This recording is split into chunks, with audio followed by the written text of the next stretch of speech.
थोडी भुरगीं ब्रेकफास्ट करून स्कुला येतात तर थोडी उपाशींच. पूण स्कुलाक पावतगर मात रिसेसाची बेल जाले शिवाय कोणाकच टिफीन उगडून खावपाचें परमिशन दिलें वचना.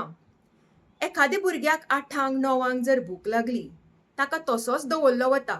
ताजे कडल्यान अपेक्षा केली वता की भूक सोंसून ताणें शिकयता ताजेर लक्ष दिवपाचें. हें कशें शक्य आसा?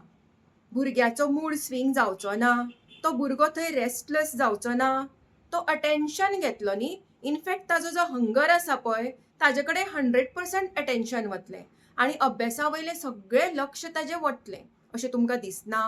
आतां पळय, एक पेरंट्स म्हणून म्हाका जाल्यार अशें दिसता की जसो पळय क्लासान रिडींग कॉर्नर करतात पळय आजकाल, ज्या कॉर्नरान भुरगो उबो रावन तो रिडींग करपाक शकता, असो एक रिडींग कॉर्नर जसो करतात पळय, तसोच एक इटींग कॉर्नर असो एक प्रोविजन आसचें न्ही, की ल्हानसो एक टेबल किंवा एक चेअर जाचेर बसून तो भुरगो आपलो टिफीन खावपाक शकता just for a period of 10 minutes, so that 9 ते 11 2 वरां पळय जो ताजो टायम वेस्ट जातलो किंवा मायंड पळय भुकेन ऑक्युपायड उरतलें तें न उरता तो पूर्णपणे अभ्यासाचेर उरिल्लो टायम लक्ष दिवपाक शकतलो. ती 10 मिनटां जर गेलीं जाल्यार उरिल्लो टायम तो फुल्ल सामको फूल फ्लॅश कॉन्सन्ट्रेशन करून तो अभ्यास करतलो. ही जावची खूब गरज आसा आजकालच्या स्कुलांनी, अशें तुमकां दिसना एक पॅरंट म्हणून?